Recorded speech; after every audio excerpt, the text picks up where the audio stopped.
6. 우리의 첫 만남은 플랑티의 이모 댁에서 이루어졌다. 나는 갑자기 내가 군생활 때문에 몸이 불고 둔해진 것처럼 느껴졌다. 그래서 알리사도 내가 변했다고 여길 수 있겠다는 생각이 들었다. 하지만 우리 사이에 이러한 기만적인 첫인상이 뭐가 그리 중요하겠는가? 나로서도 그녀의 옛 모습을 완벽하게 알아보지 못할까봐 처음에는 감히 그녀를 제대로 쳐다보지도 못했다. 아니, 오히려 우리를 당황시킨 것은 주변 사람들이 우리에게 받아들이도록 강요한 약혼자들이라는 터무니없는 역할, 우리 둘만 남겨두고 자리를 피해주려는 그들의 부담스러운 배려였다. 아니에요, 고모. 방해 안 되니까 그냥 계셔도 돼요. 우리끼리 나눌 은밀한 얘기 같은 거 없어요. 자리를 피해주려는 이모의 분별 없는 노력을 보다 못해 알리사가 소리쳤다. 아니다 얘들아. 난 너희 심정을 아주 잘 이해한단다. 오랫동안 서로 보지 못했을 때는 이런저런 자질구레한 얘기거리들이 쌓여있게 마련이지. 제발 부탁이에요, 고모. 고모가 가버리시면 우리가 훨씬 더 불편할 거예요.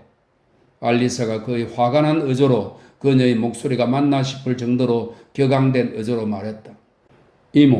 이모가 가버리시면 우린 더 이상 한마디도 안 나눌 거예요. 웃으면서 이렇게 말하긴 했지만 나 역시 둘만 남으면 어쩌나 하는 두려움에 사로잡혀 있었다. 이렇게 우리 셋은 짐짓 쾌활한 척하면서 억지스러운 활기에 의해 추진되는 진부한 대화를 다시 이어갔다. 우리 각자는 그 어색한 활기 뒤에 자신의 혼란을 감추고 있었다. 외삼촌이 날 점심 식사에 초대했기 때문에 우리는 그 다음 날에도 만나야 했다. 그래서 그 첫날 저녁 우리는 연극을 끝내게 되어 다행이라 여기면서 별 아쉬움 없이 헤어졌다. 나는 식사 시간 훨씬 전에 도착했다. 알리사는 친구와 이야기를 나누고 있었다. 그녀는 차마 이제 가보라며 친구 등을 떠밀지 못했고 친구 또한 알아서 일어날 만큼 눈치가 있지는 않았다. 마침내 그 친구가 떠나고 우리 둘만 남게 되었을 때 나는 알리사가 점심 식사나 하고 가라며 친구를 붙들지 않은 걸 놀라워하는 척했다. 우린 둘 다 잠을 설친 탓에 피곤했고 신경이 곤두서 있었다. 외삼촌이 왔다. 알리사는 내가 외삼촌이 많이 늙었다고 생각한다는 걸 느꼈다. 외삼촌은 귀가 많이 어두워져서 내 말을 잘 알아듣지 못했다. 그가 알아듣게 소리를 질러야 했기 때문에 내 말은 매번 헝클어져 버렸다. 점심 식사 후에 약속한 대로 플랑티의 이모가 당신의 마차로 우리를 데리러 왔다. 그녀는 돌아오는 길에 가장 경치가 좋은 곳에서 단둘이 거닐게 만들 심산으로 우리를 오르쉐르로 데리고 갔다. 계절에 비해 날이 더웠다. 우리가 거닌 언덕의 사면은 볕에 노출되어 있어서 별 매력도 없었다. 나무들은 헐벗어서 볕을 피할 피난처가 되어주지 못했다. 이모가 기다리는 마차로 돌아가려 마음이 바빴던 우리는 불편한 걸음을 재촉했다. 게다가 나는 머리까지 지끈거려 아무런 생각도 끄집어낼 수가 없었다. 태연한 척 하기 위해 또는 그 몸짓이 말을 대신할 수 있었기 때문에 나는 걸으면서 슬쩍 알리사의 손을 잡았다. 그녀는 손을 나에게 맡기고 가만히 있었다. 마음의 동요, 빠른 걸음의 숨가쁨, 침묵의 어색함이 우리의 피를 얼굴로 쏠리게 했다. 내 관자놀이에서 피가 뛰는 소리가 들려왔다. 알리사의 얼굴도 보기 싫게 상기되어 있었다. 축축하게 젖은 채 서로 매여 있는 것처럼 불편하게 느껴졌던 우리의 손은 곧 풀어졌고 각자 쓸쓸하게 아래로 떨어졌다. 우리가 너무 서두르는 바람에 우리에게 이야기를 나눌 시간을 줄이는 이모의 뜻에 따라 아주 천천히 다른 길로 돌아온 마차보다 먼저 내 거리에 도착했다. 우리는 언덕 비탈에 앉아 기다렸다. 갑자기 인 찬바람이 땀에 흠뻑 젖어 있던 우리를 꽁꽁 얼려 놓았다. 그래서 우리는 자리에서 일어나 마차를 마중하러 갔다. 하지만 우리를 더욱 난감하게 만든 것은 우리가 충분히 얘기를 나눴을 거라고 확신하고 우리의 약혼에 대해 이것저것 캐물어대는 이모의 성가신 배려였다.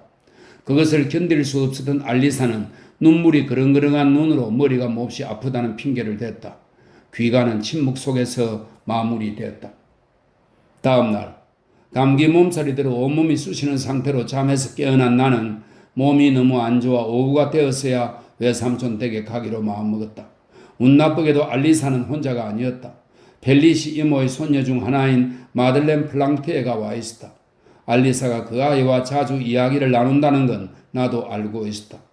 며칠 예정으로 할머니 댁에 묵고 있던 그녀는 내가 들어가자 이렇게 소리쳤다. 이따가 할머니 댁으로 올라가실 거면 같이 가면 되겠네요. 내가 기계적으로 고개를 끄덕인 바람에 알리사와 단둘이 볼 수는 없게 되어버렸다. 하지만 그 사랑스러운 아이가 함께 있는 것이 우리에게 도움이 되었다. 전날의 견딜 수 없는 어색함을 또다시 겪지는 않았으니까. 곧 우리 셋 사이에 아주 편하고 내가 처음에 우려했던 것보다 훨씬 덜 경박한 대화가 시작되었다. 내가 작별 인사를 했을 때 알리사가 묘한 표정으로 웃었다. 그때까지도 그녀는 내가 다음날 떠난다는 사실을 이해하지 못하고 있는 것처럼 보였다. 가까운 시일에 다시 만날 거라는 전망이 내 작별 인사에서 그것이 지닐 수 있는 비극적인 면모를 앗아가 버렸다.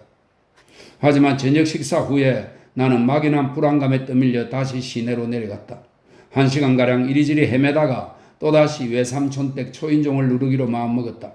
날 맞아준 건 외삼촌이었다. 몸이 안 좋았던 알리사는 이미 자기 방으로 올라갔고 아마 곧 잠자리에 들었을 터였다. 난 잠시 외삼촌과 이야기를 나누다가 그곳을 나섰다. 계속되는 어긋남이 아무리 유감스럽다 해도 그것을 탓하는 건 헛일이었다. 모두가 잘해보라고 멍석을 깔아주었을 때도 우리는 스스로 어색함을 만들어내지 않았던가. 하지만 무엇보다도 알리사 역시 그것을 느꼈다는 사실이 날 슬프게 했다. 파리로 올라오자마자 나는 이 편지를 받았다. 제롬, 얼마나 슬픈 재회였는지. 넌 그 잘못이 다른 사람들에게 있다고 말하는 것처럼 보였어. 너 스스로도 그렇게 확신할 수 없으면서 이제 난 앞으로도 늘 그럴 거라고 생각해. 아니, 알아. 늘 그러리라는 걸. 아, 제발 부탁이야. 우리 더 이상 만나지 말도록 하자. 할 말이 그토록 많은데 왜 그렇게 의색하고 헛도는 것 같고 온몸이 그리고 혀까지 굳어버린 것 같았을까? 너가 돌아온 첫날 난 그 침묵조차도 기뻤어. 그것이 곧 사라질 거라고. 너가 곧 놀라운 것들을 말해줄 거라고 믿었으니까. 너가 그러지 않고 떠날 수는 없었으니까. 하지만 그 침울했던 오르쉐르 산책이 침묵 속에서 끝나버렸을 때, 특히 우리의 손이 풀려서 아무 희망 없이 떨어져 버렸을 때, 난 내 심장이 비탄과 고통으로 멈춰버리는 줄 알았어. 내가 무엇보다 슬펐던 건 너의 손이 내 손을 놓았기 때문이 아니라 너의 손이 그렇게 하지 않았다면 내 손이 그렇게 했을 거라고 느꼈기 때문이야. 내 손 역시 너의 손 안에서 편안하지 않았으니까. 다음날, 그러니까 어제, 난 오전 내내 늘 미친 듯이 기다렸어. 마음이 너무 불안해 집에 가만히 있을 수 없었던 나는 너한테 방파제로 나를 만나러 오라는 쪽지를 남기고 집을 나섰어. 난 오랫동안 거기 서서 넘실거리는 바다를 바라봤어. 하지만 너 없이 혼자 그러고 있는 게 너무 고통스러웠지. 그러다 갑자기 너가 내 방에서 기다리고 있을 거라는 생각이 들어서 서둘러 집으로 돌아왔어. 난 내가 오후에는 자유롭지 못할 거라는 걸 알고 있었어. 그 전날 마들렌이 놀러 가도 되느냐고 물어봤는데 난 아침에 널 만날 생각이었기 때문에 그냥 놀러 오라고 했었어. 하지만 우리가 이번 재회에서 유일하게 즐거운 시간을 보낸 건 아마도 함께 있어준 그 아이 덕분이었을 거야. 나는 잠시 그 편안한 대화가 오래도록, 아주 오래도록 지속될 거라는 이상한 환상에 빠지기도 했어. 너가 그 아이와 내가 앉아있는 소파로 다가와 나를 향해 몸을 숙이고 작별 인사를 했을 때 나는 아무 대답도 할 수가 없었어. 모든 게 끝난 것 같았거든. 너가 떠난다는 걸 갑자기 깨달았던 거야. 너가 마들렌과 함께 나가자마자 나에겐 그 현실이 불가능한 것, 견딜 수 없는 것처럼 보였어. 내가 다시 나간 거 너는 아니? 난 너와 다시 이야기를 나누고 싶었어. 너에게 말하지 못했던 모든 것을 마침내 털어놓고 싶었어. 난 이미 플랑티의 고모댁으로 달려가고 있었어. 그런데 너무 늦은 시각이었어. 시간도 없었고 감히 초인종을 누르지 못했지. 난 절망에 빠져 집으로 돌아왔어. 너에게 편지를 쓰려고.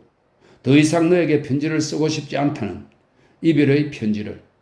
왜냐하면 우리의 서신왕래 전체가 하나의 거대한 신기루에 불과하다는 것을, 우리 각자가 우리 자신에게 편지를 쓰고 있을 뿐이라는 것을, 그리고 제롬, 우리가 늘 멀리 떨어져 있었다는 걸 너무나 분명하게 느꼈기 때문이야. 난 그 편지를 찢어버렸어. 그랬어. 하지만 난 지금 그 편지를, 거의 똑같은 편지를 다시 쓰고 있어. 내가 널 덜 사랑하는 게 아니야, 제롬. 오히려 너가 나에게 다가왔을 때 날 사로잡은 혼돈과 불편을 통해 난 내가 널 얼마나 깊이 사랑하는지, 그 어느 때보다 분명하게 느꼈어. 그리고 그 순간 절망했지. 왜냐하면 나 자신에게도 솔직히 털어놓자면 나는 멀리 떨어져 있어야 너를 더 많이 사랑하기 때문이야. 난 이미 그럴 거라고 짐작하고 있었어. 그토록 바랐던 이번 만남이 나에게 그걸 확인시켜 주었어. 제롬, 너 역시 그걸 받아들여야 해. 안녕. 너무나 사랑하는 나의 제롬, 주님께서 늘 보호하고 이끌어 주시길. 우리가 벌받지 않고 다가갈 수 있는 건 오로지 그분뿐이야. 마치 이 편지가 이미 나에게 충분히 고통스럽지 않다는 듯이 그녀는 그 다음날 이 추신을 덧붙였다. 너에게 우리 둘의 문제에 대해서는 함부로 발설하지 말아달라고 부탁하지 않고는 이 편지를 붙이고 싶지 않아. 넌 이미 여러 차례 너와 나 사이에 남아있어야 했을 것을 줄리에트나 아벨에게 발설함으로써 나에게 상처를 주었어. 바로 그것 때문에 나는 너가 알아차리기 훨씬 전전부터 너의 사랑이 무엇보다 머리로 하는 사랑, 애정과 신의에 대한 지적인 집착이라고 생각했던 거야.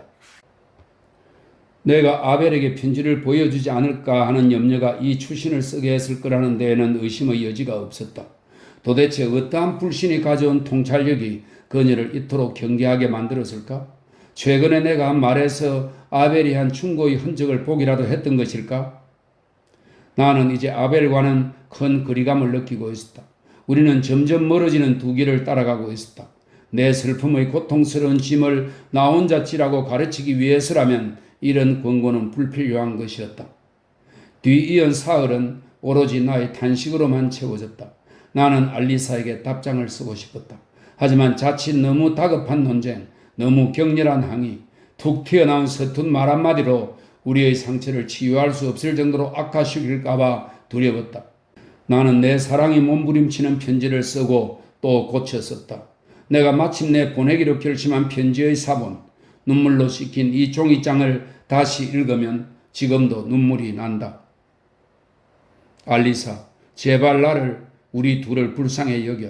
너의 편지가 날 아프게 해. 너의 두려움을 그냥 웃어넘길 수만 있다면 얼마나 좋을까. 그래, 나도 너가 편지에 쓴 모든 것을 느꼈어. 그러면서도 그걸 나 자신에게 털어놓기가 두려웠어. 너는 상상에 불과한 것이 얼마나 끔찍한 현실성을 부여하는지, 그리고 그것으로 우리 사이를 얼마나 소원하게 만드는지. 너가 날 예전보다 덜 사랑한다고 느낀다면, 너의 편지 전체가 부인하는 이 잔인한 가정은 나와는 거리가 멀어. 그렇다면 너의 일시적인 두려움이 뭐가 그리 중요해? 알리사, 하나하나 따지고 들려고 하면 내 문장이 얼어버려. 나에겐 이제 내 가슴의 신음소리밖에 안 들려. 난 널 너무 사랑하기 때문에 능숙하게 행동하지 못해. 널 사랑하면 할수록 너에게 어떻게 말을 해야 할지 점점 더 모르겠어. 머리로 하는 사랑. 내가 그것에 뭐라고 대답하길 원해? 내가 내 영혼 전체로 널 사랑하는데 어떻게 내 지성과 내 마음을 구별할 수 있겠어? 하지만 우리의 서신왕래가 너의 모욕적인 비난의 원인이니 편지로 고무되었다가 현실로 곤두박질쳐 우리 둘 다 그토록 심한 상처를 입었으니 또한 이제는 너가 나한테 편지를 써도 너 자신에게 쓰는 것이라고 믿을 테니 부탁인데 당분간 일체의 서신왕래를 중단하도록 하자. 이 편지 뒷부분에서 나는 그녀의 심판에 항의하면서 다시 한번 생각해보라고 부탁했고 새로운 만남을 허락해 달라고 간청했다. 지난번 만남은 망칠 수밖에 없었다. 무대, 단역 배우들, 계절, 그리고 지나치게 들떠서 우리의 재회를 조심스럽게 준비시키지 못한 편지까지 이 모든 게 어깃장을 놓았으니까 이번에는 만남에 앞서 오로지 침묵만 있을 터였다. 나는 퐁게즈마르에서 봄에 그 만남이 이루어지기를 바랐다. 거기라면 어릴 적 추억이 내 편을 들어줄 것이고 그때라면 외삼촌이 부활절 방학 내내 혹은 그녀가 좋다고 여기는 기간 동안만이라도 나를 기꺼이 맞아줄 거라고 생각했으니까. 결심이 확고하게 서자 나는 곧바로 편지를 붙였고 공부에 몰두할 수 있었다. 나는 그 애가 가기도 전에 알리사와 재회해야 했다. 몇 달 전부터 건강이 악화되어 시름시름하던 미스 에스버턴이 크리스마스를 나흘 앞두고 돌아가셨던 것이다. 나는 제대를 한 이후로 다시 그녀의 집에 묵고 있었다. 나는 그녀 곁을 거의 떠나지 않았기 때문에 그녀의 임종을 지켜볼 수 있었다. 알리사가 보낸 엽서는 우리가 당한 상보다 우리가 나눈 침묵 서약을 더 마음에 두고 있다는 것을 보여주었다. 그녀는 외삼촌이 파리로 올라올 수 없으니 대신 장례식에만 잠시 참석하고 곧바로 내려가겠다고 했다. 장례식을 치를 때도 운구를 할 때도 그녀와 나 거의 우리 둘뿐이었다. 우리는 나란히 걸으며 겨우 몇 마디 주고받았을 뿐이었다. 하지만 교회에서 나란히 앉았을 때 나는 여러 차례 그녀가 애정어린 눈길로 날 바라보는 것을 느꼈다. 결정된 거야. 부활절 전에는 아무것도. 헤어지는 순간 그녀가 나에게 말했다. 그래. 하지만 부활절에는 기다릴게. 우리는 묘지 문 앞에 있었다. 나는 여기까지 바래다 주겠다고 제안했다. 하지만 그녀는 손을 들어 마차를 불렀고 작별 인사 한마디 없이 가버렸다.